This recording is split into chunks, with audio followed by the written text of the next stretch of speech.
Bonjour.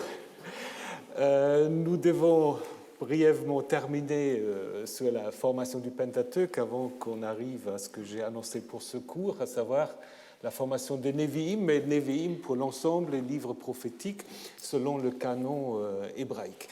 Donc je vous ai dit la semaine dernière que ce schéma des 4 sources, que les uns et les autres ont peut-être connu, appris, appliqué, que ça a été mis en question et que ce n'est plus du tout,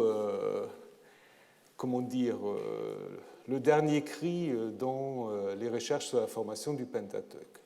Je vous ai montré pourquoi un certain nombre de chercheurs ont montré que c'est difficile déjà de dater le Yaviste ou Salomon, de séparer vraiment les textes en Yaviste et Éloïste. Même la question est-ce qu'on peut utiliser le nom divin pour répartir des sources, puisque Yahvé étant un nom propre et Elohim un nom générique.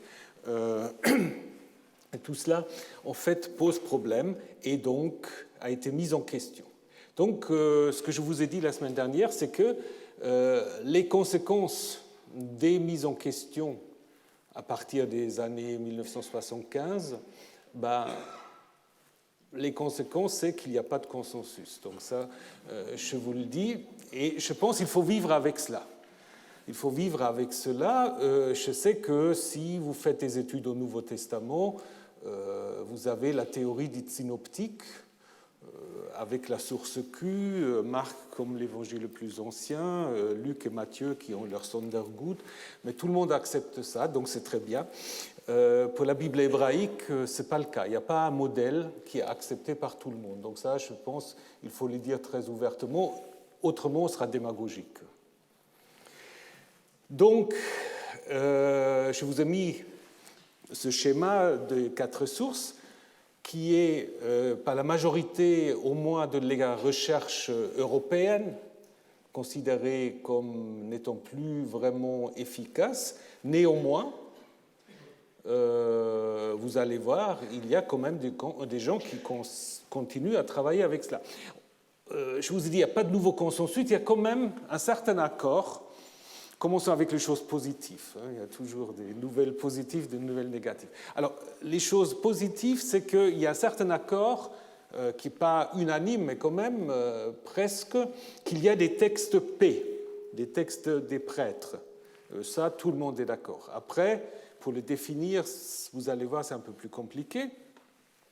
Presque tout le monde est aussi d'accord pour dire qu'il y a une situation particulière du Deutéronome qui ne peut pas être expliquée comme les autres livres du Pentateuque. Donc là-dessus, je pense, on peut dire qu'il y a un certain accord.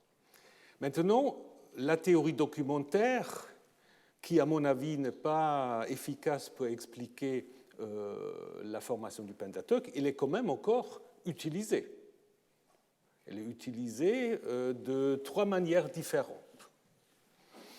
Il y a le modèle de von Rath, souvenez-vous, du Yaviste comme théologien qui a écrit à l'époque de Salomon. Tout récemment est sorti un livre en français de Alfred Marx, ancien professeur de l'Université de Strasbourg, La stratégie identitaire de l'Israël antique, qui pense en effet que la première mise par écrit d'une sorte de mini-Pentateuque, c'était le Yaviste sous Salomon. Bon, il n'est pas, disons, il ne suit pas trop ce qu'on dit au niveau de l'archéologie, mais enfin, donc, il continue à travailler avec un Yaviste salomonien. Après, il y a des chercheurs qui reviennent d'une certaine manière à Wellhausen, qui disent, oui, le Yaviste, l'Éloïste, on ne sait pas trop toujours les distinguer, mais il y a quand même ces documents, et il faut les dater quelque part durant la monarchie 8e siècle, grosso modo. Ça, c'est Ron Hendel de Berkeley et Jan Joosten, qui viennent d'écrire un livre, How Old is the Hebrew Bible? Bon, ça peut aussi vous intéresser. C'est par rapport aussi à ce qu'on a discuté, la datation linguistique. Est-ce qu'on peut utiliser la linguistique pour dater les textes? Eux, ils sont plus optimistes, disons, que moi.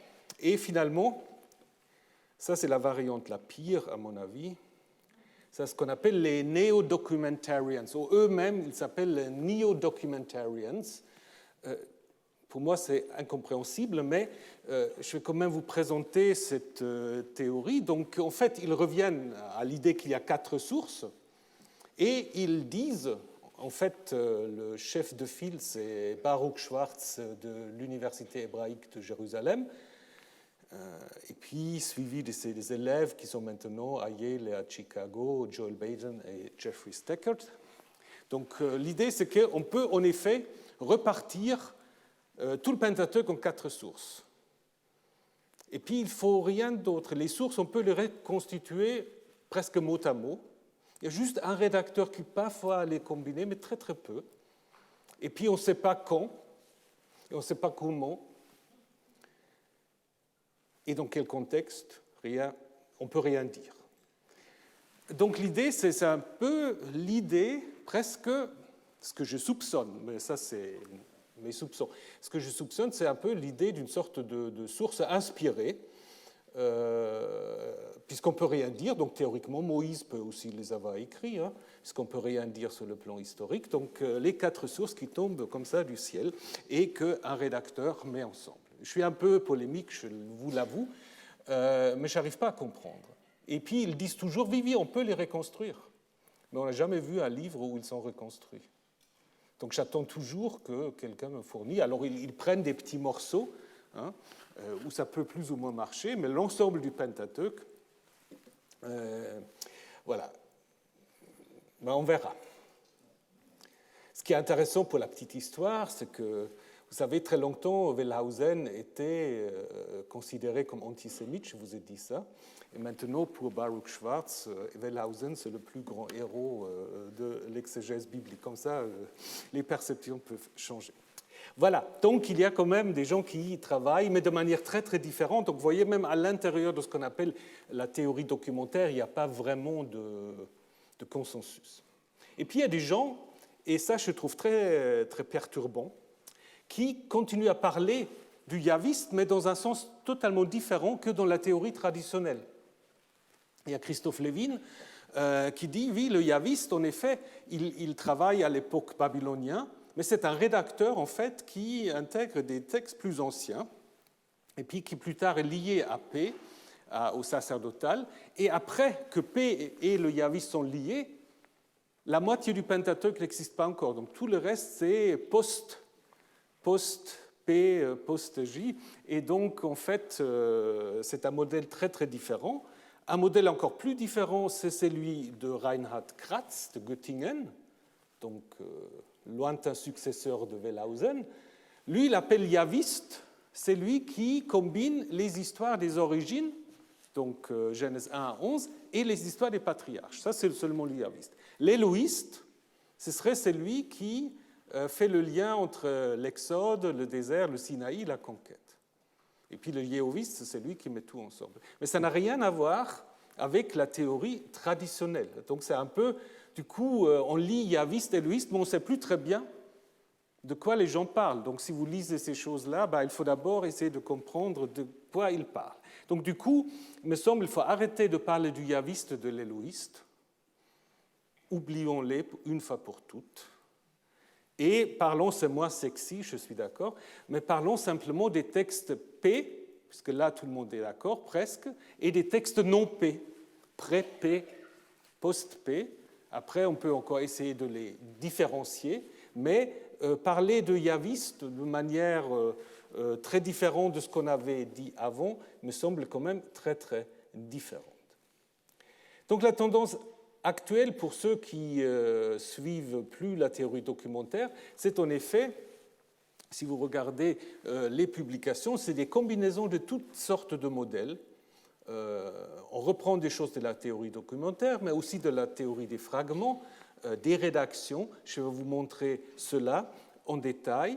On reconnaît que beaucoup de traditions, comme l'histoire des origines, l'histoire des patriarches, l'histoire de Moïse, c'est à l'origine des traditions indépendantes qui n'étaient pas reliées d'emblée par un yaviste ou par un élohiste. Et donc, ensuite, l'assemblage de ces fragments se fait par 2 grands milieux rédactionnels. Là, on retrouve l'école sacerdotale, et d'autres vont continuer à parler d'une école ou d'un milieu deutéronomique, Vous verrez ça dans quelques minutes. Alors, je vous ai dit paix, tout le monde est d'accord, mais on n'est pas d'accord sur la fin de paix. Où est-ce que le document sacerdotal s'arrête? Vous allez voir, ça a des significations, des conséquences très importantes. La version traditionnelle, disons, ou la position traditionnelle, souvent, c'était de dire que paix s'arrête quelque part dans l'histoire de la mort de Moïse, en Deutéronome 34. Josué, fils de Nun, donc Moïse meurt, et puis après on dit Josué, fils de Nun, était rempli l'esprit de sagesse, et les Israélites lui obéirent et se conforment aux ordres que Yahvé avait donnés à Moïse. Mais est-ce que ça, c'est une bonne fin? Qu'est-ce que vous en pensez? Est-ce qu'on parle de Josué? Donc, ces versets-là, on a plutôt l'impression que ça continue. Alors, bon, quelqu'un a vu ça, Christian Freyfeld a dit, bon, alors il faut enlever Josué, donc finissons au verset vite. Les Israélites pleurèrent Moïse pendant 30 jours dans les plaines de Moab, puis les jours des pleurs et des deuils sur Moïse arrivèrent à leur fin. Est-ce que ça, c'est une bonne conclusion? Pas vraiment. Alors, il y a des gens qui disent, bah oui, parce qu'il faut revenir à l'Hexateuch et de voir la fin de paix, par exemple, en Josué 18. Toute la communauté, Eda, c'est vraiment un terme sacerdotal, toute la communauté des fils d'Israël s'assembla à Shilo, ou à Silo, et on y installa la tente de la rencontre. Le pays leur était soumis. Ah, elle dit, c'est magnifique. Pourquoi? Le pays leur était soumis, ça vous rappelle quoi? Ben, c'est la première histoire de la création, Genèse 1. Soumettez-vous la terre.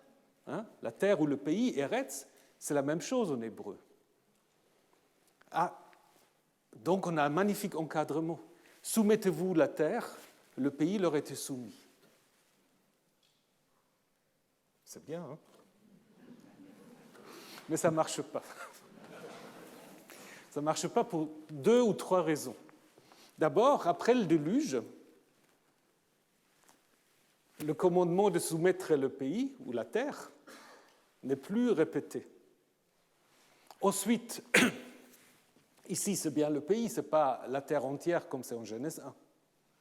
Et troisièmement, pour la première fois, on parle de Silo. Silo, le sanctuaire de Silo, on n'a jamais entendu parler avant. Donc ça veut dire Silo ici, ça va préparer l'histoire de Samuel, l'histoire de l'arche dont on a parlé l'année dernière. Donc ce n'est pas non plus une conclusion. Alors, qu'est-ce qu'on a comme alternative? Une alternative radicale, c'est de dire on finit à la fin du livre de l'Exode, avec la construction du sanctuaire, comme le dit Thomas Paula, hein, qui dit en effet 40, Moïse se mit à l'œuvre, il fit exactement ce que Yahvé lui a dit, le premier mois de deuxième année, le premier jour du mois, Moïse acheva, comme Shabbat, Moïse acheva tous les travaux. Et on a souvent vu qu'il y a des parallèles entre Genèse 1 et Exode 40. Et d'ailleurs, c'est aussi quelque chose qu'on peut observer dans des récits de création. Enuma Elish, dont le professeur Mackenzie vous a parlé la semaine dernière, hein, le récit de création mésopotamien, après que Marduk a créé les cieux et la terre, il reçoit son sanctuaire. À Ougarit, Baal, lorsqu'il a battu Yam, le dragon de la mer, il obtient son palais. Hein? Donc il y a une sorte de diptyque entre le Dieu créateur et puis la construction de sanctuaires pour ce Dieu créateur. C'est très bien ça. Mais ce qu'il manque, c'est que le culte, Yahvé est installé dans son sanctuaire, mais le culte n'est pas encore établi. C'est pour cela que certains disent qu'il faut peut-être le chercher dans le Lévitique. Et dans le Lévitique, en effet, vous avez l'installation des ordres sacrificiels, quels sont les différents types de sacrifices, et surtout au chapitre 9, 8 et 9, la consécration de Aaron et de ses fils par Moïse. Et une fois ils sont consacrés, ils sortent du sanctuaire, qu'est-ce qu'on a? le kavod, la gloire de Yahvé apparaît devant tout le peuple. Tout le peuple vit cela. Ils crièrent de joie et ils se jetèrent face contre terre. C'est pas mal comme conclusion. Donc c'est une possibilité. Une autre possibilité suggérée par Matthias Köckert et aussi Christophe Nyon de Lausanne, c'est de dire pourquoi pas aller jusqu'à la purification du sanctuaire. Parce qu'en Lévitique 16, ce qu'on appelle le Yom Kippour, le jour du pardon, l'idée c'est que chaque année, le prêtre sanctifie le peuple et le sanctuaire. Et donc l'idée c'est en effet que ces récits, c'est quelque chose qui peut en effet avoir de la validité perpétuelle parce que cette sanctification, elle peut se faire de manière perpétuelle. Et à partir du chapitre 17, on a en effet une autre collection de lois qu'on appelle souvent la loi de sainteté, qui s'adresse non plus tellement au peuple, mais au peuple entier. Donc l'idée de se dire Lévitique 16 est une conclusion de la version sacerdotale primitive me semble tout à fait plausible. C'est difficile de choisir entre Lévitique 9 et 16. Peut-être aussi ça se fait en 2 étapes, c'est possible, mais aujourd'hui, il y a quand même plutôt cette tendance de dire que la première version de paix de l'écrit sacerdotal se termine dans le livre du Lévitique. Ce qui pose une autre question, laquelle ? Qu'est-ce qu'on fait avec le livre des Nombres, où il y a aussi des textes sacerdotaux ? Mais probablement, ceux qui ont suivi le cours sur le nombre, on a vu que c'est des textes en fait assez différents, qui sont certainement liés au milieu des sacerdotaux, des prêtres, mais qui ne faisaient pas partie du premier écrit. Donc je pense qu'il faut en effet avoir à l'origine comment il faudrait dire, un triteuque, triateuque, tritoteuque, je ne sais pas, les hellénistes vont me le dire après. Donc en fait un ensemble de 3 livres, Genèse, Exode, Lévitique, édités sous l'égide des prêtres. Et cela fait totalement sens, parce que la composition sacerdotale, du coup, devient quelque chose de très cohérent. D'abord, on se rend compte que, pour eux, entrer dans le pays, ce n'est pas important. Ce qui est important, c'est quoi ? Ce qui est important, c'est d'avoir un certain nombre de rites qui permettent, en effet, à dire son identité partout, d'une certaine manière. En Genèse 1, ça commence, nous avons eu la conférence la semaine dernière,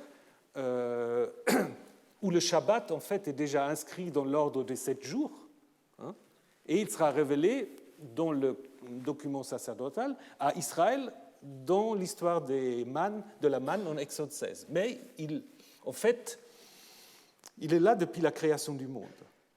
Donc le monde, sans le savoir, vit selon le rythme de la semaine. Et c'est possible peut-être que c'est eux qui ont inventé la semaine. C'est très compliqué cette histoire, mais c'est possible. Ensuite, après la fin du déluge, on a l'interdit du sang. L'interdit du sang, la possibilité de la consommation de la viande dans un contexte sacrificiel. Ça, c'est aussi considéré par les auteurs sacerdotaux comme devant s'appliquer à l'ensemble de l'humanité post-diluvienne. Et puis ensuite, nous avons la circoncision, qui est donnée comme signe de l'alliance à Abraham et qui est encore plus grand que seulement Israël, parce que c'est toute la descendance d'Abraham et tous ceux, donc ce n'est pas une question ethnique, donc tous ceux qui sont dans sa maison. Et c'est seulement à partir de l'Exode qu'il y a des rituels qui concernent seulement Israël, à commencer par la Pâque, et puis le culte sacrificiel et les interdits alimentaires dans le Lévitique. Donc ça veut dire en effet que tous ces rites sont institués dès les origines, en dehors de toute structure étatique. Ce qui correspond aussi à la situation de l'époque perse, où en effet on vivait dans l'empire perse, mais on n'avait pas en fait de roi ni d'État de manière autonome. Et cette construction-là va s'accompagner de ce qu'on peut appeler, ce n'est pas dans le texte, c'est une interprétation, mais ce qu'on peut appeler un monothéisme inclusif. Pour les auteurs sacerdotaux, le monothéisme est certes quelque chose auquel ils tiennent, mais c'est inclusif. Comment ils font ça? Ils vont en effet avoir 3 noms divins qui vont marquer 3 étapes différentes, 3 moments de la révélation, si on peut dire. Dans l'histoire de Genèse 1, vous vous souvenez peut-être, Dieu est appelé Elohim. Elohim, qui est un singulier et un pluriel. Et ça, c'est le nom pour toute l'humanité. Donc, ce Elohim inclut en lui-même la diversité des dieux. Ensuite, pour Abraham, Dieu se révèle, si on prend Genèse 17 et aussi ce que dit Exode 6, en tant que El Shaddai. Et c'est seulement à Moïse, et donc via Moïse à Israël, que Yahvé va révéler son vrai nom. Mais ça veut dire en effet que le seul privilège d'Israël pour paix, c'est de connaître le vrai nom de Dieu.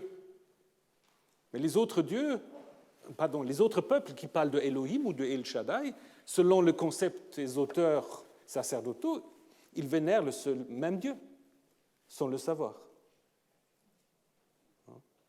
Et peut-être ça prépare déjà, d'une certaine manière, le tabou de prononcer le nom de Yahvé. Israël a ce privilège, mais il ne faut pas qu'il en profite, parce qu'en effet, pour paix, c'est juste quelque chose qui est révélé à Moïse, mais l'humanité entière est d'une certaine manière solidaire dans la vénération de Elohim, qui est un terme que P utilise souvent. Donc voilà ce qu'on peut dire aujourd'hui sur la composition sacerdotale. Ce qui est aujourd'hui également beaucoup souligné, et ça me semble aussi important, c'est que nous avons dans le Pentateuque 2 grands récits des origines, si on parle du peuple.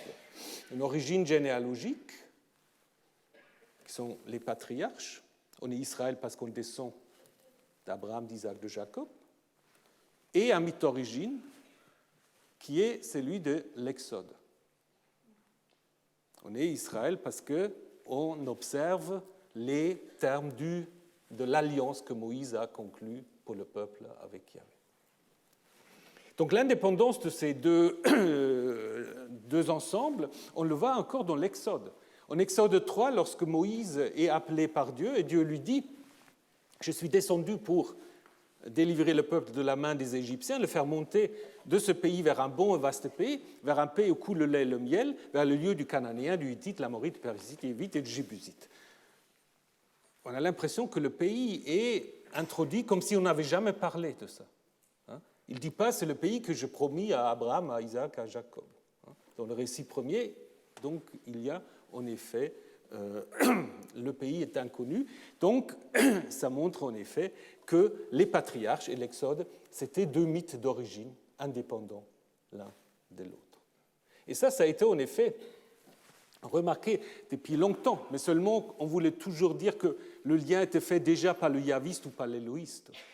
Aujourd'hui, on a plutôt tendance à dire que le premier qui fait ce lien, et ça nous ramène à ce qu'on vient de discuter, entre les patriarches et l'Exode, c'est qui? C'est P, c'est le milieu sacerdotal. C'est eux qui font le lien, notamment dans un texte en Exode 2, où en effet on raconte l'oppression du peuple, et puis il est dit que Dieu, Elohim, entend les gémissements du peuple et se souvient de sa bérite, son alliance avec Abraham, Isaac et Jacob. C'est-à-dire l'Exode est désormais motivé par l'alliance avec les patriarches. Encore, le même texte que je viens de vous montrer,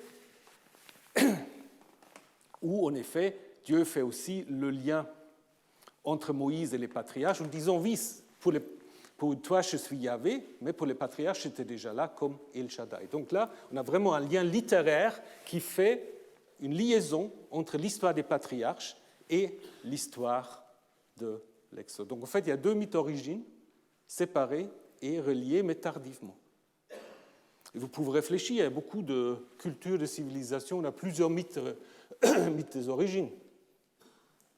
Je vous laisse réfléchir à combien de mythologies il y a en France. Il y en a beaucoup. La Saint-Gétorix, Jeanne d'Arc. Après, pour les lier, ce n'est pas toujours facile, mais bon. Voilà, donc pour terminer, il y a des chercheurs qui nous proposent donc du coup toutes sortes de modèles, je vous montre quelques-uns, qui sont un peu consensuels pour ceux qui peut-être abandonnent la théorie documentaire. C'est un modèle de Erhard Bloom, qui montre en effet qu'à l'origine, il y a des récits indépendants, notamment des patriarches, de l'Exode, etc. Le premier qui fait une sorte de proto-pentateuque serait pour Bloom une composition du style deutéronomique qui prend le récit de Moïse, mais pas encore les patriarches, pour le lier avec le Deutéronome et l'histoire deutéronomiste dont je vous parlerai dans un instant. Et puis c'est la composition sacerdotale qui, d'une certaine manière, met ensemble pour la première fois toutes les traditions du Pentateuque. Moi, je ne suis pas tout à fait d'accord en ce qui concerne le livre des nombres, mais ce n'est pas important. Je vous montre encore un autre modèle. Voilà, les Allemands, ils aiment bien de faire des schémas comme ça. Donc ça, c'est Eckhart Otto. Alors lui insiste beaucoup plus sur le fait dont nous avons aussi déjà parlé, que vers la fin, il y a cette compétition entre le Hexateuque et le Pentateuque. Donc il trouve en effet des textes qu'il attribue à ces deux rédacteurs. Il pense aussi que le document des prêtres fait le lien entre origine, patriarche et Moïse. Et puis de l'autre côté, le milieu deutéronomique fait d'abord Deutéronome Josué, après tout est lié dans l'Hexateuque, et ensuite dans le Pentateuque, on va couper Josué, comme vous vous souvenez, du Deutéronome. Donc vous voyez, ces modèles ne sont pas tout à fait identiques, mais on peut les faire cohabiter. Mais même dans les sciences exactes, quand vous voyez, les modèles ne sont pas toujours non plus exactement les mêmes d'un chercheur à un autre. Et donc, quelle conclusion? Est-ce qu'on va vers un nouveau paradigme? Je pense qu'on est plutôt dans une situation post-paradigme, donc je ne sais pas si un nouveau paradigme va vraiment un jour s'installer. Je ne sais pas si c'est souhaitable. Il y a d'abord, comme je vous ai dit, des acquis du paradigme wellhausenien, les textes P, le statut du Deutéronome. Il y a aussi un certain consensus sur le fait qu'il y a une chronologie relative en ce qui concerne les trois grandes collections législatives, le Code d'Alliance, le Deutéronome, le Code de sainteté. On est aussi quand même d'accord sur l'importance de l'époque perse pour la mise ensemble de toutes ces traditions. Donc ça, je pense, c'est très bien. Et je pense qu'il faudrait peut-être prendre plus en considération, ce qu'on n'a pas vraiment fait, c'est la diversité des différents livres du Pentateuque. Parce qu'on parle toujours du Pentateuque, mais c'est très difficile de savoir à partir de quand le Pentateuque, en tant qu'un seul rouleau, existe-t-il. Peut-être à Qumran encore que ce n'est pas si clair.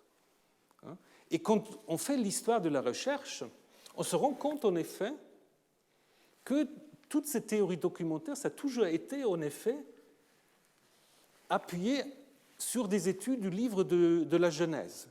On a toujours fait la Genèse, après on était trop fatigué pour aller vers les autres livres. Bon, il y a quelques exceptions comme Wellhausen et tout ça, mais ça a toujours commencé avec la Genèse. Et du coup, on peut se poser la question si certaines théories s'appliquent mieux à tel ou tel livre de la Torah. Il n'y a peut-être pas un modèle qui s'applique à l'ensemble de la Torah. Dans d'autres cours, j'ai essayé de montrer que les nombres, par exemple, c'est très très différent de ce qu'on a dans la Genèse. Donc il faut peut-être abandonner l'idée d'avoir un seul modèle pour l'ensemble de la formation du Pentateuque. Voilà. Alors, maintenant, passons au Nevi'im. Là aussi, c'est compliqué. D'abord, ce qui est très étonnant et ce qui demande explication, c'est le fait que dans le canon hébraïque, les Nevi'im, en fait, regroupent des livres qui ont des caractères assez différents. On distingue depuis le Moyen-Âge les prophètes antérieurs, ce qui dans les Bibles chrétiennes deviennent les livres historiques, Josué, Juge, Samuel et Rois, et les prophètes dites postérieurs, les trois grands prophètes, et puis le rouleau des 12. Et la question, en effet, pourquoi est-ce qu'on a mis ces deux parties ensemble? Pour quelles raisons? Ce n'est pas très évident, a priori. Alors, il y a plusieurs raisons. D'abord, on observe que dans les livres dits historiques, les prophètes jouent un rôle important, surtout si vous arrivez au livre des rois. Dans le livre des rois, il y a autant des histoires sur les prophètes que sur les rois, notamment Élie et Élisée. Ensuite, il y a quand même un certain lien thématique. Donc vous savez que les livres de Josué jusqu'à Roi vont jusqu'à la destruction de Jérusalem, sur la catastrophe. Et dans les textes des livres prophétiques, il y a à la fois des oracles de destruction, c'est-à-dire les oracles de jugement, Yahvé va détruire Samarie, va détruire Jérusalem, mais il y a aussi des oracles de restauration, des oracles de salut, qui pourraient être lus comme une suite, d'une certaine manière, de la première partie. Et puis, troisième observation, il y a des liens stylistiques. Il y a certains livres prophétiques, on va le voir, notamment Jérémie, qui a en grande partie le même style que dans le livre des rois. C'est pour cela, déjà dans le Talmud, on avait dit que Jérémie est l'auteur des rois. Ça, c'est très curieux parce que normalement, on a d'autres raisonnements dans le Talmud. Donc pourquoi dans le Talmud, on va en effet attribuer les livres des rois au prophète Jérémie? Mais commençons par la première partie, les livres historiques. Comment ces livres historiques se sont constitués, et puis on va voir comment ils ont été liés avec les livres prophétiques. D'abord, il faut en effet parler du livre du Deutéronome. Le livre du Deutéronome, c'est un livre de charnière. Pourquoi? Parce que ça se termine avec la mort de Moïse, donc aujourd'hui, comme vous le savez, c'est la fin du Pentateuque. Mais si vous lisez le livre du Deutéronome,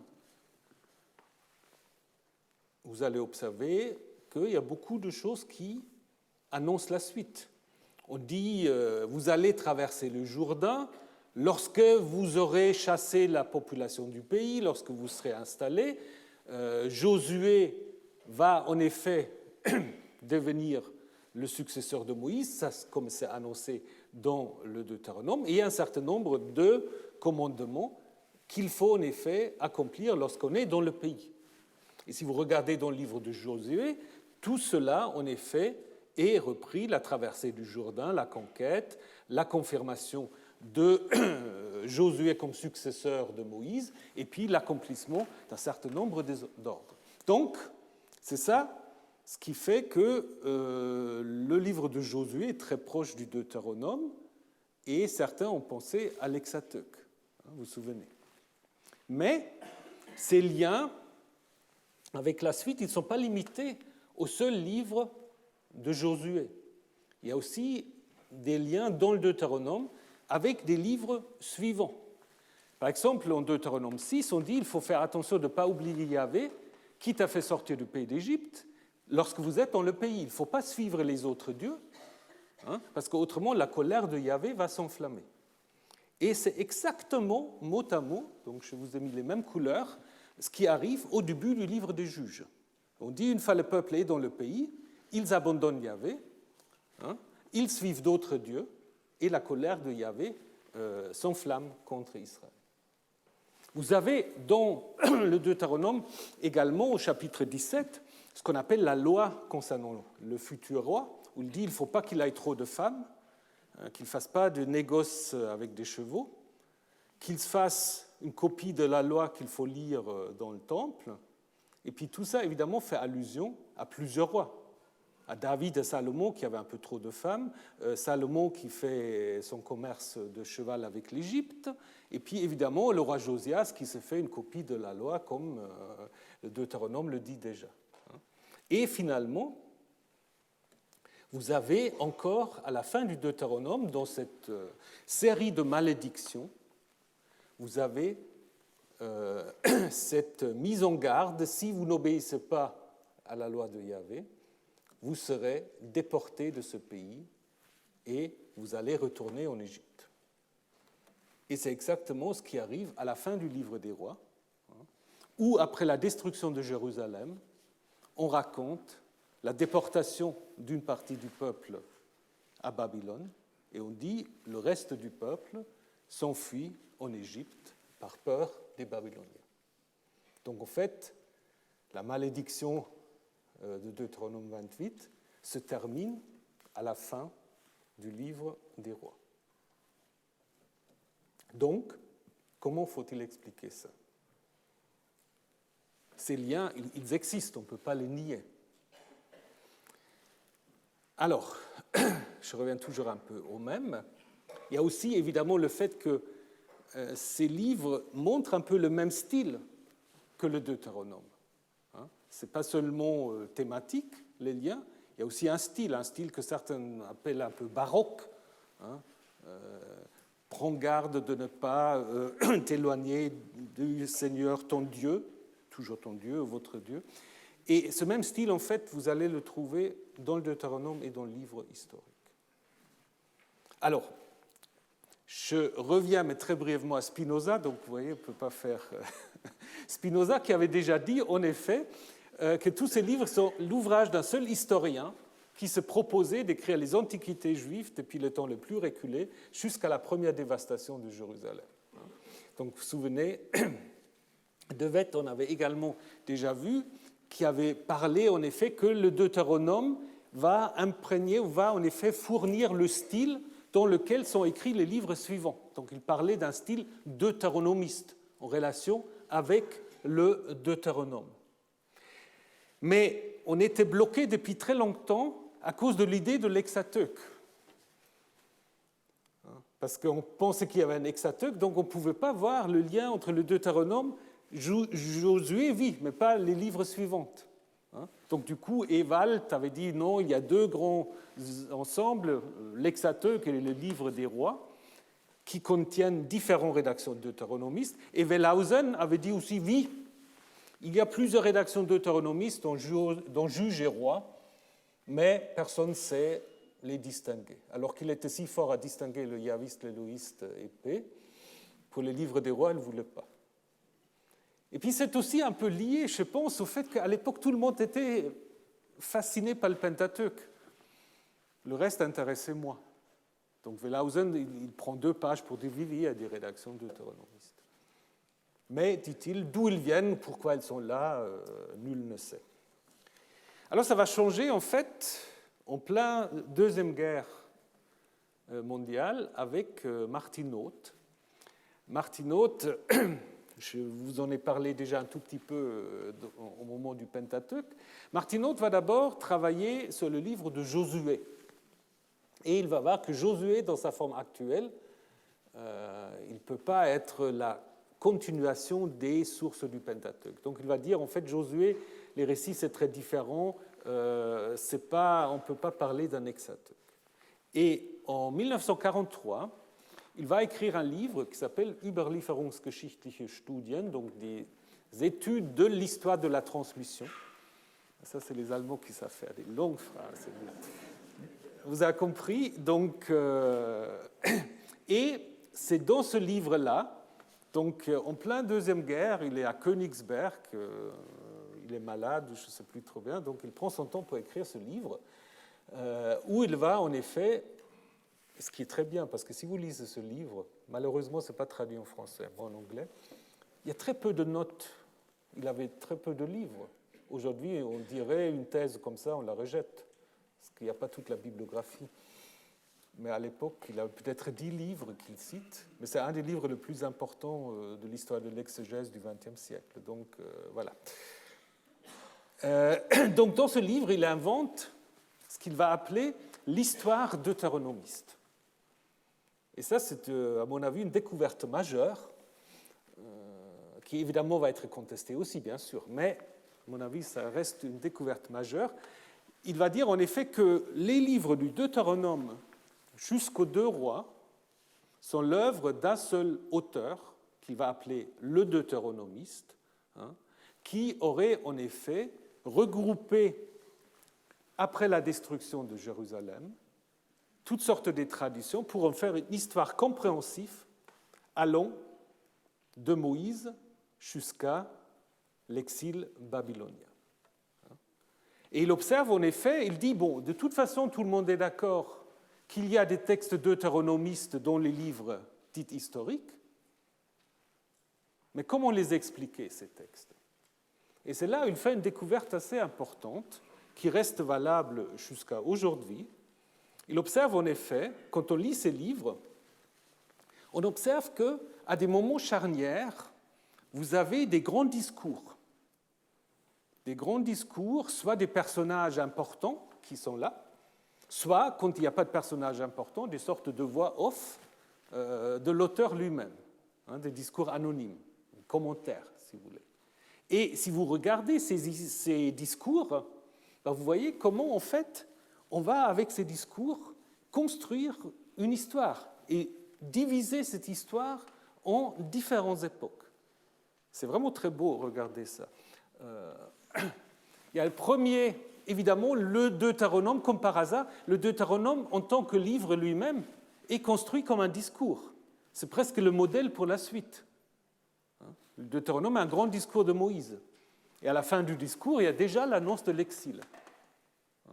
Après, l'histoire de la conquête est encadrée par deux discours. Un discours de Dieu à Josué, où il l'installe comme successeur, et puis à la fin, en Josué 23, le discours d'adieu de Josué, qui termine l'époque de la conquête, où il dit, mais faites attention, si vous n'obéissez pas, l'exil va arriver.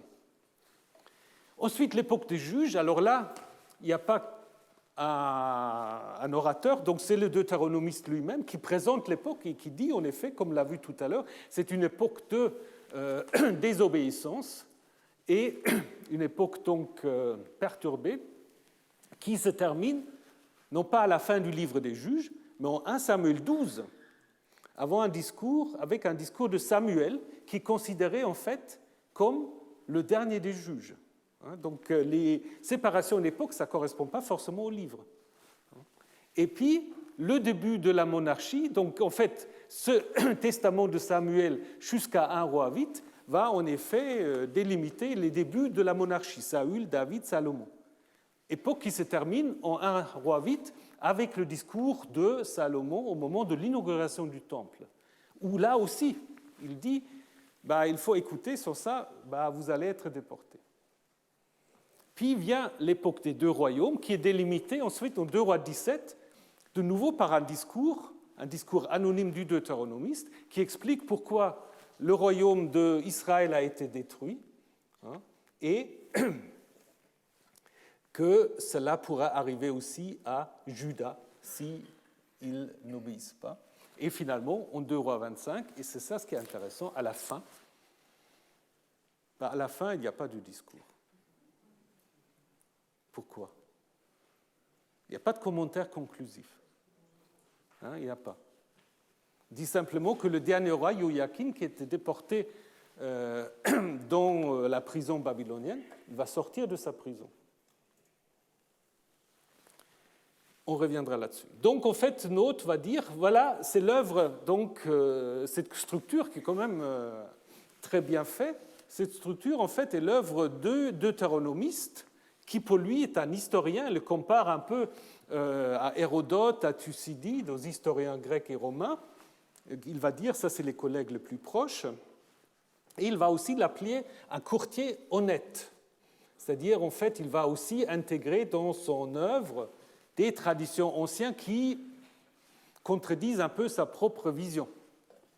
Donc, il ne va pas simplement écrire une histoire, il va aussi intégrer des traditions plus anciennes. Et pourquoi est-ce qu'il écrit cette histoire? C'est une sorte de théodicée, c'est-à-dire d'expliquer pourquoi l'exil est arrivé.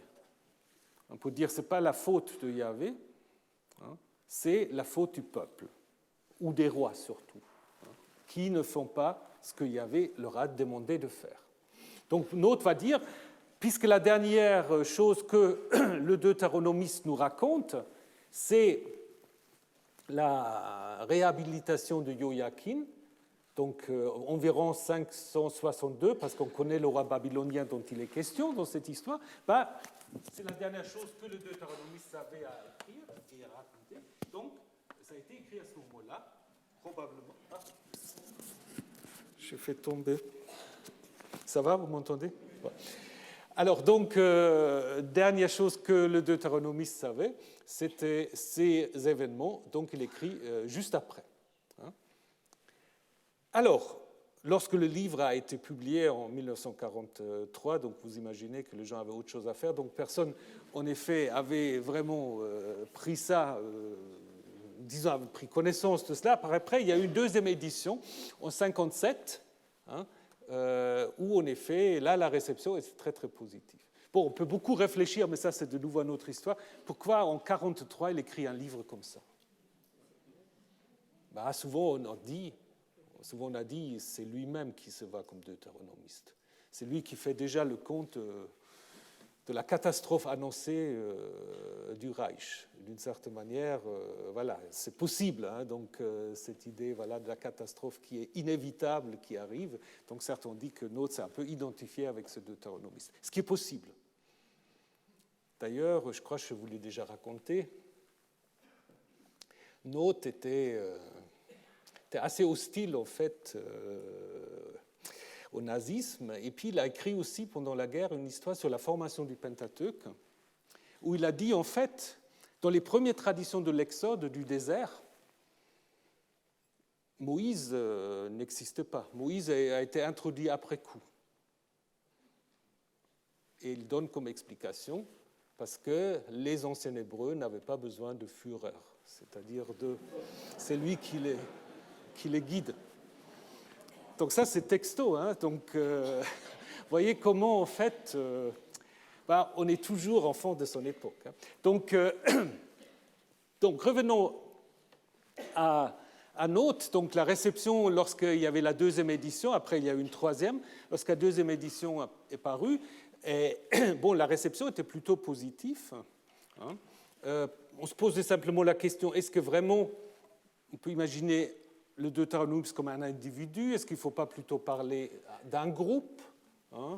Est-ce que c'est si clair qu'il écrit en Palestine parce qu'il dit que tout le pays était vide de sa population? Est-ce que ce n'est pas plutôt à Babylone qu'il faut le situer?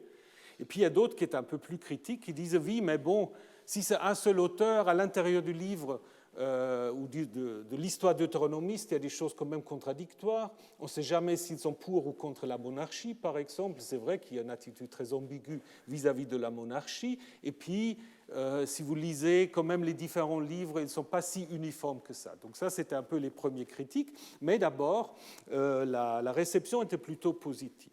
Sont venues ensuite deux grandes modifications.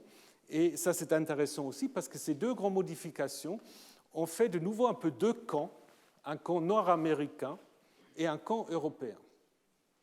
C'est curieux, mais... Donc, la première modification est venue de Frank Cross, qui était professeur à Harvard, et qui avait en effet fait une étude surtout sur les livres de Samuel et Rois. Et dans cette étude, il disait, en fait, dans le livre de Samuel et Rois, il y a deux grands sujets, deux grands thèmes. Le péché de Jéroboam dans le livre des rois, donc le fait qu'après la mort de Salomon, Jéroboam va établir des statues bovines à Dan et à Bethel, donc en dehors de Jérusalem. Et puis, l'autre grand thème, la promesse d'une dynastie éternelle pour David. Et son idée, c'est de dire, si on regarde, ça c'est deux fils narratifs qui sont ouverts avec la dynastie éternelle et puis avec le péché de Jéroboam, il dit, quand on regarde attentivement où est-ce que cela se termine, ça se termine avec le règne de Josias. Parce que Josias va détruire le sanctuaire de Bethel et il est en effet présenté comme un David redivivus, un nouveau David. D'autant plus que Josias est le seul roi dans toute la Bible qui était tourné vers Yahvé de tout son cœur, de tout son être et de toute sa force, qui est en effet l'accomplissement mot à mot de Deutéronome 6, 4, 5. le Shema Israël. Il n'y a personne d'autre dans la Bible qui fait ça.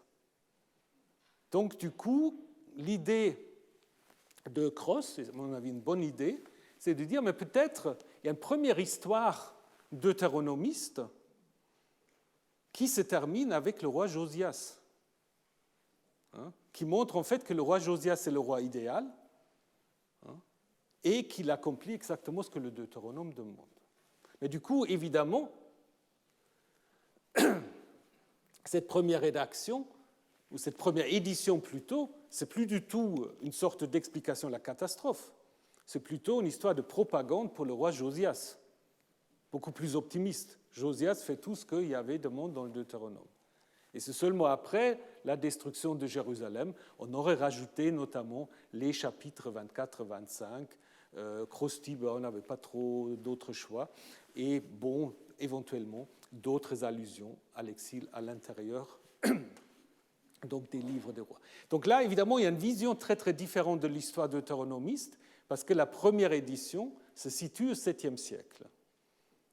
Donc à l'époque de la monarchie. Alors que pour Note, la monarchie était justement disparue, et il fallait expliquer cela. Première modification. Si maintenant venons à la deuxième modification, qui va se faire une fois de plus à Göttingen. Göttingen, un haut lieu donc, de l'exégèse vétérotestamentaire, par un auteur qui s'appelle Rudolf Sment. Alors Rudolf Sment, il a travaillé sur le début du livre de Josué. Alors là, il a dit, en effet, quand on regarde le début du livre de Josué, vous avez quoi?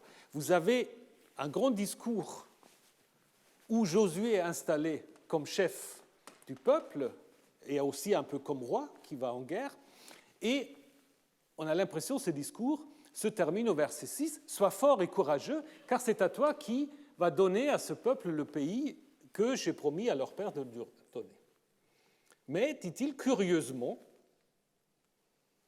verset 7, ça recommence, « Sois fort et courageux. » Ce que les Allemands appellent une Wiederaufnahme, une reprise. Veille à agir selon toute la Torah que Moïse, mon serviteur, t'a prescrit. Ce livre de la loi ne s'éloignera pas de ta bouche jour et nuit. Il dit ça, c'est bizarre. C'est le même style, mais on ne dit plus la même chose. Là, Josué, ce n'est plus le roi, c'est une sorte de proto-rabbin qui doit murmurer la loi jour et nuit.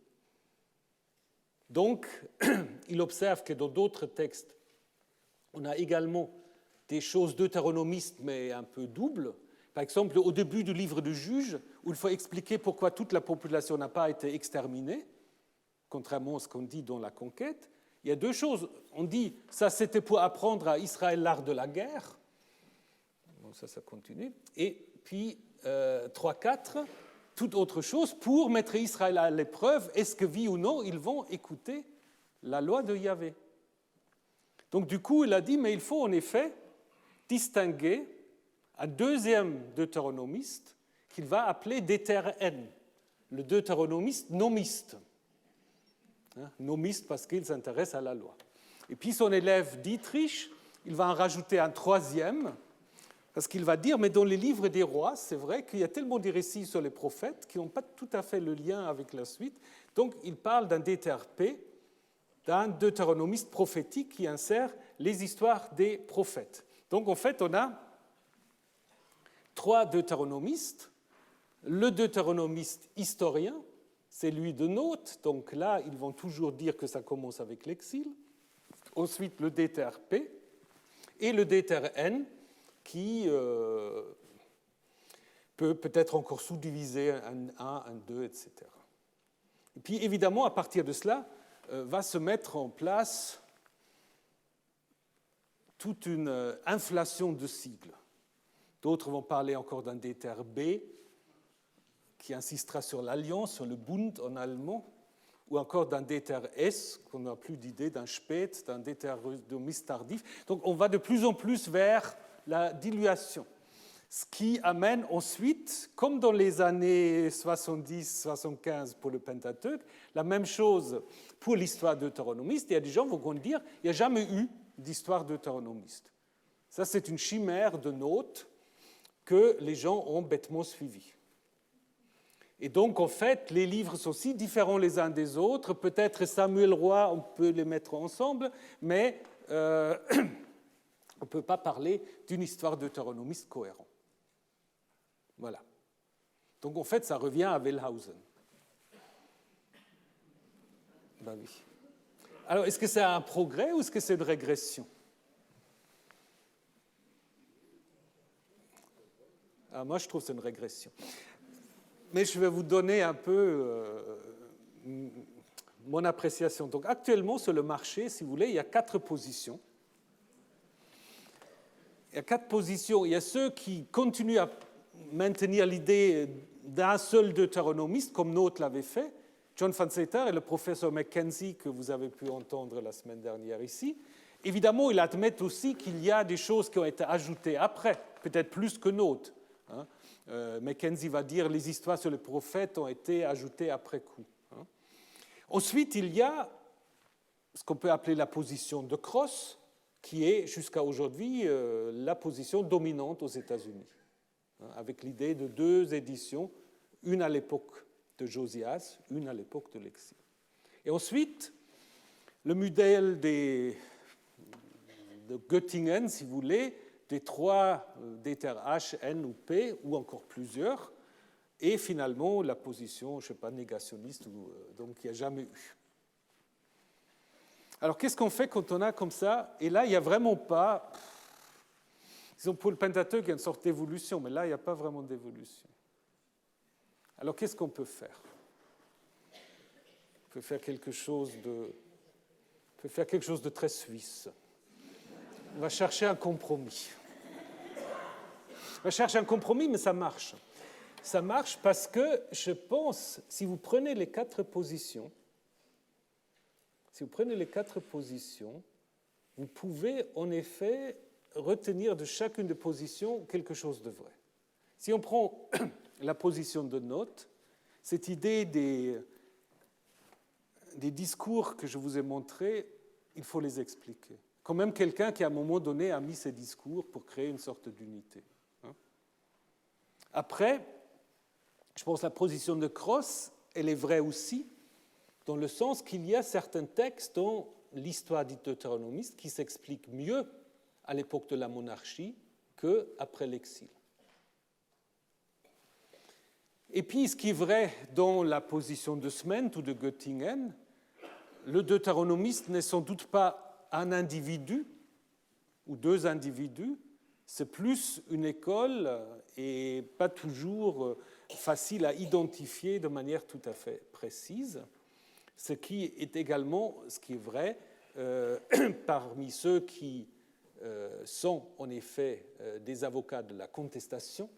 Il y a des différences importantes, c'est vrai, entre le Deutéronome, entre juges, entre les rois. Alors, qu'est-ce qu'il faut mettre à la place? Il me semble, à la place de l'histoire deutéronomiste, il faut mettre, ça c'est mon idée, une bibliothèque deutéronomiste. Qu'est-ce que ça veut dire, une bibliothèque deutéronomiste? Il ne faut pas imaginer que c'était un seul rouleau, mais qu'il y avait plusieurs rouleaux, peut-être le rouleau Deutéronome Josué, Juge, Samuel Roi, et peut-être encore d'autres rouleaux. Si vous prenez ça dans ce sens-là, qui était peut-être dans un grand vase, comme on les a trouvés à Qumran, dans le temple de Jérusalem d'abord, et puis ailleurs, à Babylone peut-être. Si vous avez plusieurs rouleaux, vous pouvez aussi expliquer les différences. C'est-à-dire qu'il n'y avait pas le même scribe qui était responsable pour tel ou tel rouleau. Donc on a dit qu'il y a des différences stylistiques parfois. Si ce n'est pas exactement le même scribe, ça s'explique. Mais il y a quand même la volonté de les coordonner, ces rouleaux, de les mettre ensemble. Et donc on peut en effet imaginer qu'il y avait une sorte de bibliothèque deutéronomiste, d'abord peut-être à Josias, avec Deutéronome Josué, Samuel Roi, après une histoire de Moïse, et plus tard peut-être, et on va le voir avec les autres rouleaux, peut-être il y avait quelques rouleaux prophétiques aussi qui ensuite étaient intégrés dans cette bibliothèque qui s'est agrandie au fur et à mesure. Et je pense que ça explique mieux à la fois quand même la certaine cohérence de ces livres, parce que de dire simplement il y a toutes sortes de rédactions, mais on ne sait pas quoi en faire, c'est un peu capitulé, je trouve. Donc il faut expliquer. Si on explique par l'idée donc, d'une bibliothèque, je pense qu'on peut en effet expliquer à la fois ce que ces textes ont en commun et ce qui les diffère. Et je pense aussi qu'on peut montrer qu'il y a 3 grandes étapes dans la formation de cette bibliothèque. 3 grandes étapes. L'époque néo-assyrienne, donc sous Josias, l'époque babylonienne, et puis le début de l'époque perse. Alors, on est presque à la fin, et donc je n'ose presque pas vous montrer tout ça, mais je vais le faire quand même. Deutéronome 12, ce sera vos devoirs à faire à la maison. Si vous lisez Deutéronome 12, vous connaissez peut-être ce texte de Deutéronome 12, c'est en fait le texte de la centralisation du culte. Donc il faut en effet simplement sacrifier à un seul lieu. Et à l'intérieur de ce texte, vous avez trois unités, parce qu'il y a 3 fois, on dit en bleu, c'est simplement au lieu que Yahvé, votre Dieu, choisira. Avant, toujours en vert, il ne faut pas faire ceci, cela, donc il y a toujours une opposition. Faites pas comme les autres peuples, faites pas comme on fait aujourd'hui, garde-toi d'offrir tes holocaustes dans tout lieu que tu verras. Et tout à la fin, chaque fois, tu te réjouiras avec Yahvé, ou vous vous réjouirez avec Yahvé. Donc vous avez trois unités. Vous pouvez relire calmement. Et puis on voit aussi que la formule du lieu que Yahvé va choisir, elle va aussi évoluer. Au verset 14, c'est le lieu que Yahvé choisira dans une échad de tes tribus. Après, c'est assez proche avec ce qu'on a dans le psaume 78. Yahvé refuse de choisir Éphraïm, mais il choisit la tribu de Juda. Au verset 11, on a le lieu que Yahvé, votre Dieu, va choisir pour y faire habiter son nom. Donc, ce n'est plus Yahvé lui-même, c'est son nom qui habite.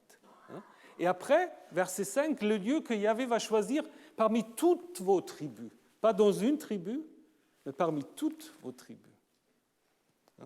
Et donc, ça veut dire, en effet, vous pouvez, avec ça, identifier 3 strates. 3 strates, 2 à 7, 8 à 12, 13 à 18. Et la strate la plus ancienne, c'est celle-là, la dernière, parce que c'est comme dans un livre, quand vous faites une nouvelle édition, vous faites une nouvelle préface, et vous mettez avant l'ancienne préface. Et vous faites une 3e édition, la préface, vous la mettez encore avant. C'est exactement ce qui se passe ici. Dans la partie la plus ancienne, en fait, quelle est l'importance? C'est l'interdiction de ne pas offrir des holocaustes partout. Il faut le sacrifier seulement à l'endroit que Yahvé va choisir. Par contre, on peut manger la viande ailleurs. Mais les taxes, il faut aussi les payer là où Yahvé a choisi le lieu. Donc ça veut dire, en fait, il y a l'interdit d'offrir des holocaustes n'importe où, mais cet interdit, évidemment, est corrélé au commandement qu'il y a un seul lieu que Yahvé va choisir, et la concession, c'est on peut manger ce qu'on appelle parfois l'abattage profane, ce n'est pas vraiment un très bon terme, on peut manger des animaux ailleurs, mais les taxes, il faut les payer au temple de Jérusalem. Donc ça, c'est la première édition qui s'explique très bien dans le contexte de la réforme de Josias. Après, si vous prenez la 2e édition, avec le verset 9, où il est dit « Vous n'êtes pas encore entré dans le repos que Yahvé ton Dieu te donne ». Le repos, c'est quoi? Le repos, c'est le temple dont Salomon fait allusion, où il dit en effet, lorsque le temple est construit, Yahvé a donné un repos à son peuple. Mais comme le temple est détruit, il faut que le temple soit reconstruit. Et finalement, le 3e, c'est la première partie du texte maintenant, où en effet on a cette idée de ségrégation. Il ne faut pas se marier avec les peuples du pays.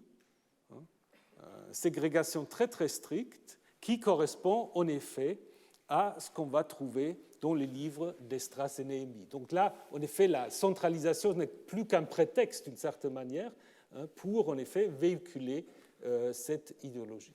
Donc vous voyez, comme en Deutéronome 12, vous voyez que ces livres dits deutéronomistes ont connu 3 grandes étapes de formation. Alors, comment, du coup, il faut comprendre la formation des prophètes proprement dit et pourquoi ils ont été liés? Ça, c'est une question qu'on verra la semaine prochaine, avec la tradition orale qui va être importante aussi. Et puis après, la semaine prochaine, il y a une petite interruption liée à toutes sortes de fêtes et vacances. Mais là, vous voyez, le prophète Ésaïe, qui reçoit une sorte d'inspiration, comme Mohamed par l'ange Gabriel, donc il n'y a rien de nouveau sous le soleil, et il a déjà dans sa main le livre. Et donc la question, ça va être en effet, comment on passe du prophète au livre? Ou est-ce que, on peut poser la question autrement, est-ce qu'on a besoin du prophète pour avoir le livre? Je vous laisse réfléchir et puis je vous retrouve la semaine prochaine.